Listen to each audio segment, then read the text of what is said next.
Bonjour, makers, makeuses et fans de Do It Yourself. Aujourd'hui, je vous propose de travailler sur ça.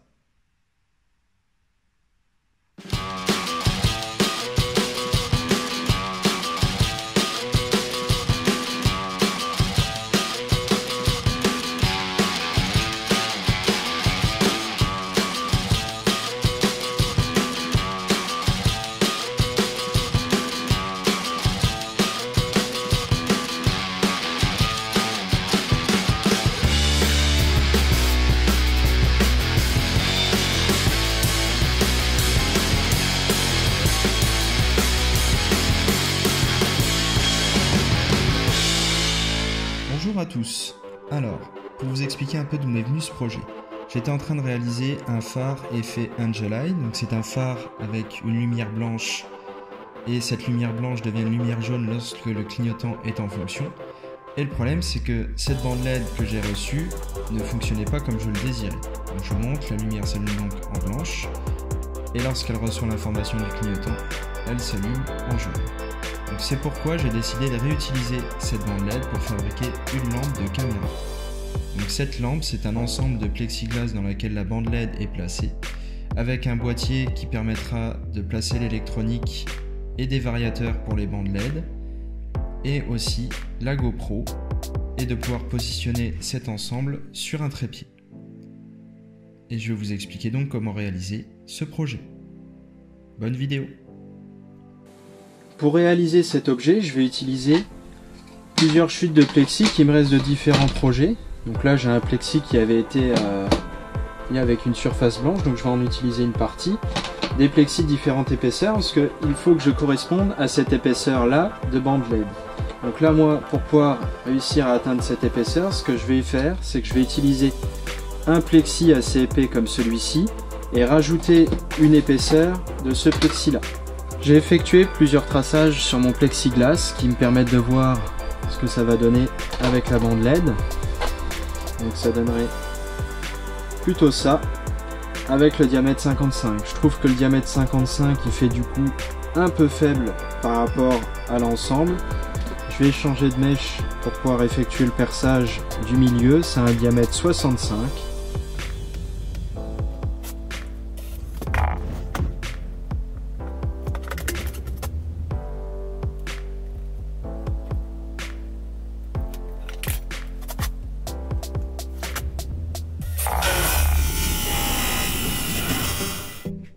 Pour pouvoir redresser mes arrondis et les rendre plus précis les uns par rapport aux autres, j'ai décidé de faire un petit montage d'usinage avec ma lime électrique. Donc cette lime électrique, c'est une lime électrique Black & Decker simple qui du coup permet de passer une petite bande de papier abrasif. Il y a deux perçages sur le guide, donc il en existe plusieurs types. Moi j'ai utilisé le guide droit simple. Il y a deux perçages que j'ai utilisé du coup pour pouvoir effectuer un montage sur une cale martyre. Donc j'ai glissé quelques rondelles entre cette partie là et ma cale martyre afin de donner une surépaisseur et éviter du coup que mon papier abrasif frotte trop le martyre et évite que le papier du coup ait tendance à glisser. Donc j'ai fait toutes les pièces, ça s'est passé impeccable. Donc, je vais vous faire une petite vidéo pour vous montrer comment ça se passe. Donc j'utilise ma mèche de diamètre 65 comme guide, donc ça me permet d'avoir une bonne référence étant donné que mon arc de cercle à chaque fois est un peu plus grand que la moitié. Ça me permet d'être bloqué et pas pouvoir sortir la pièce, et ça me permet de rentrer comme ça par rapport à la machine.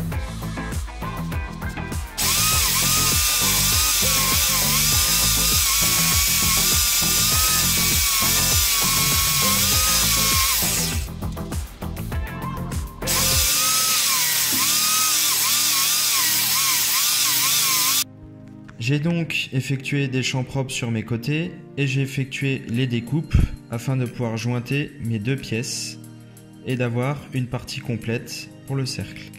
Donc j'ai effectué ces découpes à la scie sauteuse, puis je suis venu donner un coup de lime afin d'affleurer et donner une surface plus plane.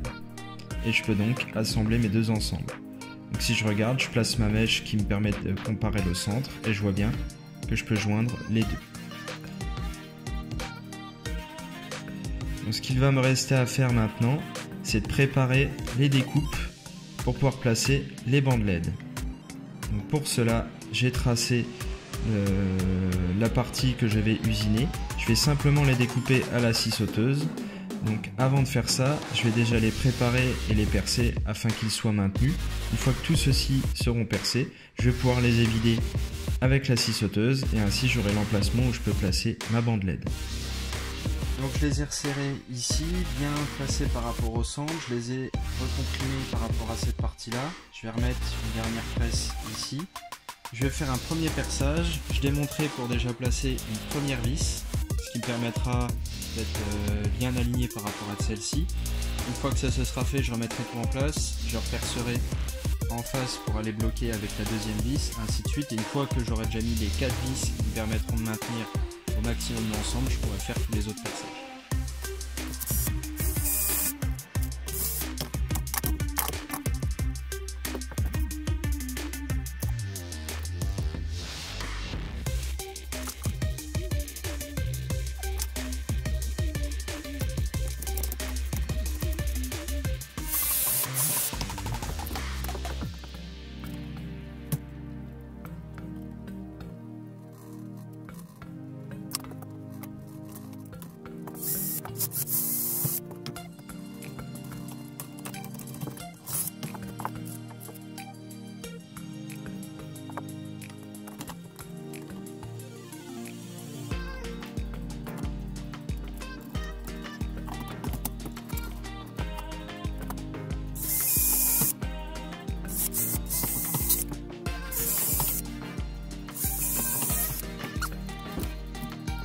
J'ai donc fait mes découpes à la scie sauteuse après les perçages pour pouvoir laisser le passage de la bande LED. J'ai effectué le montage du plexi extérieur afin de maintenir ma bande LED et ainsi j'ai pu coller celle-ci pour pouvoir la jointer. Le problème c'est que si je collais la bande LED sans avoir le plexi, la tension de celle-ci avait tendance à faire se décoller la colle.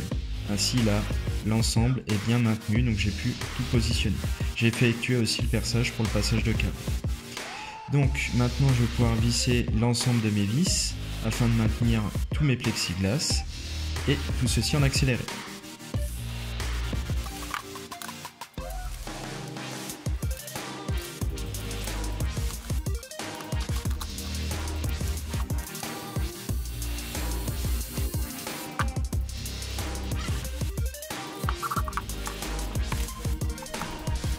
Le montage est maintenant terminé.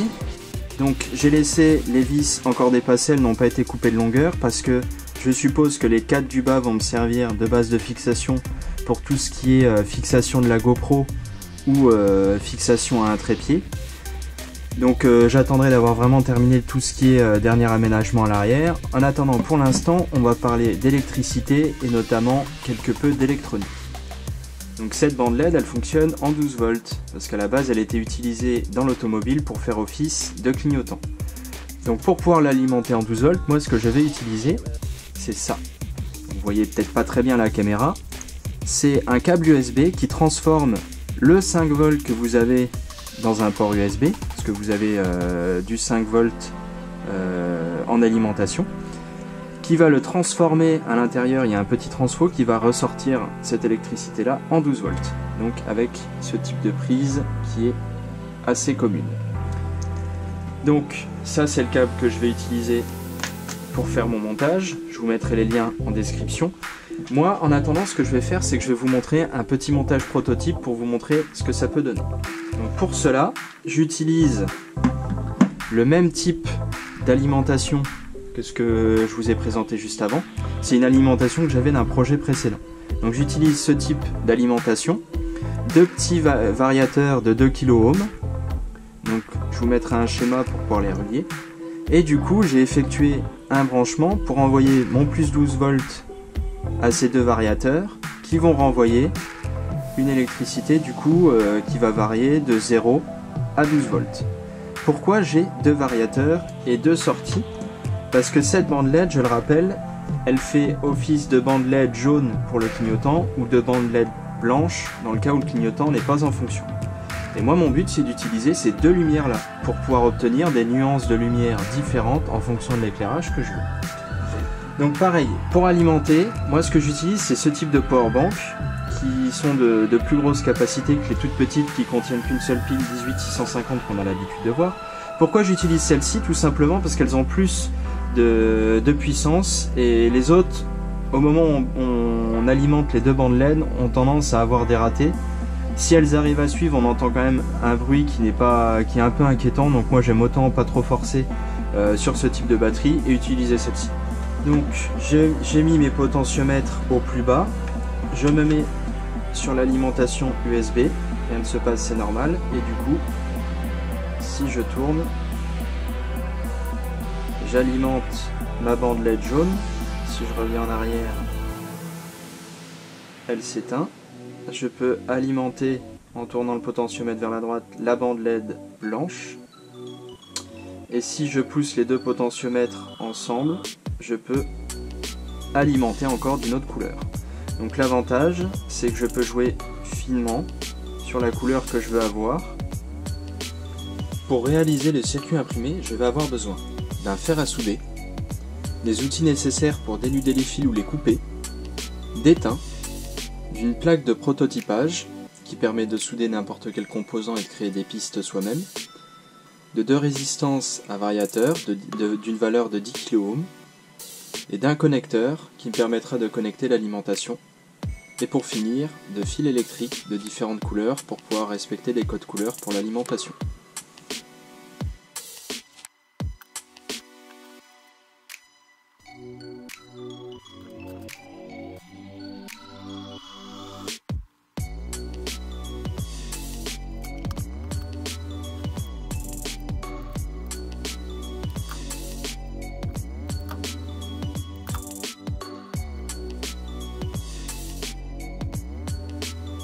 Pendant la fabrication de la lampe, j'ai dû faire face à un problème. Pas sur la fabrication, mais sur l'utilisation. J'ai fait plusieurs tests avec ma GoPro et je me suis rendu compte d'un souci, c'est que la lumière a tendance à ressortir sur les champs de plexiglas. Donc ça, j'aurais pu le prévoir, parce que c'est vrai que c'est des effets des fois que l'on peut donner. Sur du plexi, en mettant une lumière d'un côté, ça permet de ressortir sur les champs la lumière ou sur des démarcations qu'on peut avoir dessus. Donc pour résoudre le problème, ce que je vais faire, c'est que je vais fabriquer une pièce en aluminium qui me permettra d'occulter cette lumière au milieu. Et pour éviter, même si avec les tests normalement j'avais pas le souci, mais pour éviter que ça puisse se produire au niveau de l'arrière, je vais faire la même chose. Je vais fabriquer quelque chose, enfin une partie en aluminium qui me permettra de calfeutrer toute la lumière qui se diffuse à l'arrière. Et je vais en profiter pour brosser l'aluminium pour qu'il ait un effet réfléchissant sur la lumière pour vraiment la renvoyer vers le devant. J'ai réalisé ma partie centrale. Pour ce faire, j'ai utilisé ce genre de tôle d'aluminium, donc c'est de la tôle d'1 mm, c'est de la récupération comme habituellement. J'ai pas filmé la fabrication parce que à la base c'était vraiment un test et ça a fonctionné du premier coup. Je vais vous expliquer par contre comment j'ai fait. Donc pour ce faire, j'ai utilisé cet appareil là, donc c'est un système que je me suis fabriqué qui me permet de mettre en place une disqueuse. Ça m'a permis de couper mes feuilles d'aluminium droites. Ensuite, j'ai serré ma feuille d'aluminium là-dessus. Je l'ai serré avec des presses, qui m'a permis de faire une légère rainure tout du long. Et cette rainure, elle m'a servi de base pour pouvoir effectuer le pliage que j'ai ici. Donc je l'avais laissé plus long. J'ai fait le pliage. Une fois que le pliage était fait sur la plaque, j'ai mis en forme ma tôle sur un autre cylindre que j'ai. Donc vous pouvez utiliser peut-être pas un manche à balai, mais au moins tout ce qui est tringle à rideau ou autre de 50, vous l'utilisez pour mettre en forme. Il faut un diamètre inférieur à ce que vous voulez pour vraiment essayer de le ramener au maximum, parce qu'il a tendance à reprendre sa forme. Donc vous voyez, même en ayant pris un diamètre inférieur, ça a quand même repris sa forme et ça dépasse. Bon, peu importe, je l'ai déjà mis en place pour tester et une fois que c'est mis en place, c'est bon, il n'y a pas de souci. Pour prendre la mesure, pour pouvoir découper après la longueur ici, j'ai pris une feuille de papier que j'ai placée, ce qui m'a permis d'avoir la mesure exacte de l'intérieur, sinon il faut faire ça par calcul. J'ai fait une découpe propre, j'ai placé ma feuille pour savoir où je devais m'arrêter et j'ai découpé.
Maintenant que j'ai installé ma plaque à l'arrière ainsi que mon rond central qui permet d'occulter la lumière, j'ai fait des tests, ça fonctionne, ça occulte correctement la lumière. Je vais pouvoir installer mon boîtier. Donc ce boîtier il a été fait en impression 3D, j'ai juste remis une couche d'après et une couche de peinture pour le rendre un peu plus propre.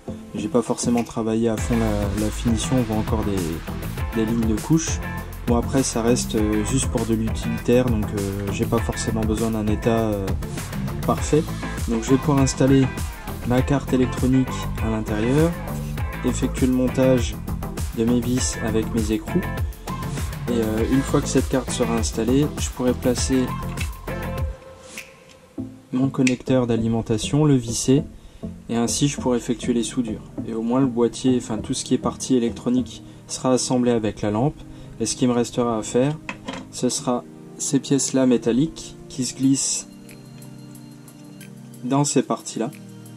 Donc dans les encoches que j'ai dans l'impression 3D. Et c'est ça qui me permet d'assurer le maintien de la GoPro et de l'autre côté de pouvoir me fixer à un pied, trépied, etc. Je vais faire le montage.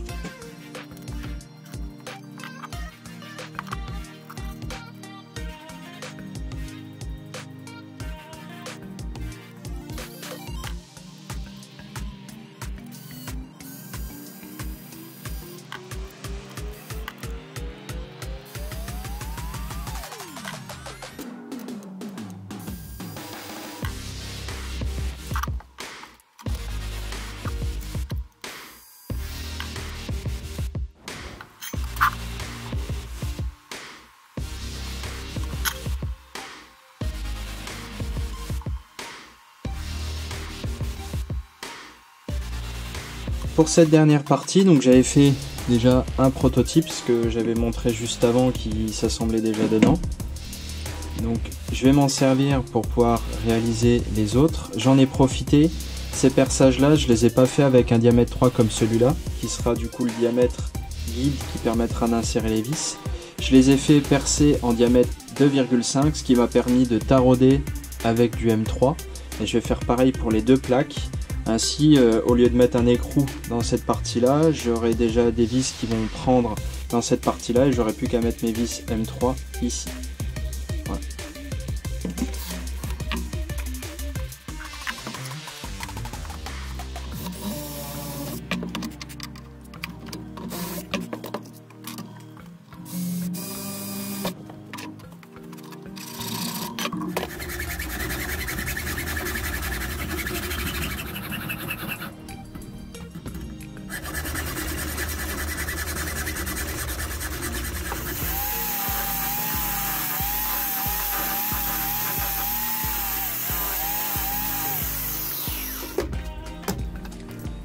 Mon montage est maintenant terminé. J'ai remonté une dernière fois les écrous, mais en mettant ce coup-ci du frein filet, afin d'éviter qu'ils puissent se desserrer. J'ai imprimé mes potentiomètres, malheureusement j'avais pas de filament noir de déballer, donc je verrai peut-être pour les peindre, mais j'ai eu un petit doute, j'ai pas voulu les peindre tout de suite, parce que j'ai peur que la peinture ne tienne pas dans le temps. Pour l'instant je les ai laissés comme ça, je verrai par la suite si je les peins ou pas. Parce qu'avec la manipulation avec les mains, j'ai peur que la peinture risque de s'écailler ou de s'enlever. Voilà. Il me reste mes dernières parties en aluminium à monter, à glisser dans ces encoches ici. Donc, pour la dernière, j'ai effectué un taraudage de 3 mm, enfin pour pouvoir insérer de la vis M3 dedans, et un taraudage en M5, ce qui me permettra de mettre ce genre de vis pour pouvoir serrer directement ma GoPro ou en dessous ma lampe sur un support type trépied.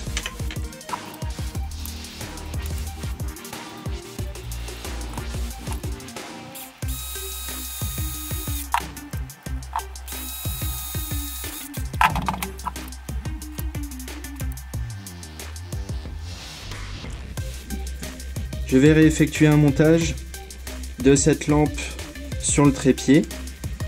Et après je mettrai la GoPro dedans, comme ça je pourrai vous faire une vue de mon établi avec et sans lumière, donc en mettant vraiment tout dans le noir et en allumant cette lumière là pour voir ce que ça donne.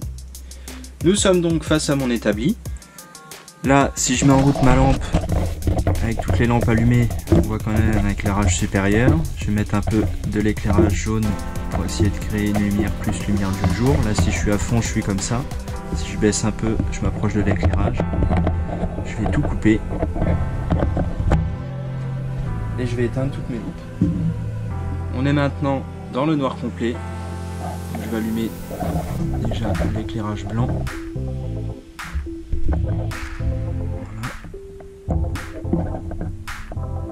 Ce qui est bien, c'est que je peux vraiment gérer une variation. Donc là, je suis en blanc à fond. Je vais baisser. Je vais gérer l'éclairage jaune. Voilà. Donc là, je suis à fond. Et maintenant, si je mets le blanc à fond, que je gère une teinte de jaune, ça me permettra d'avoir un éclairage.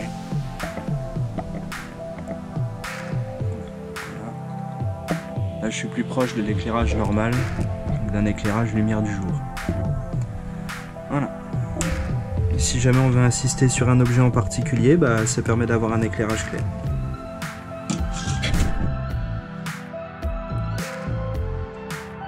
Voilà, le projet est maintenant terminé. J'espère qu'il vous aura plu ou au moins qu'il vous aura donné des idées. En attendant, n'hésitez pas à me le dire dans les commentaires ou à me donner des suggestions. En attendant, je vous dis à une prochaine, makers, makeuses et fans de do it yourself.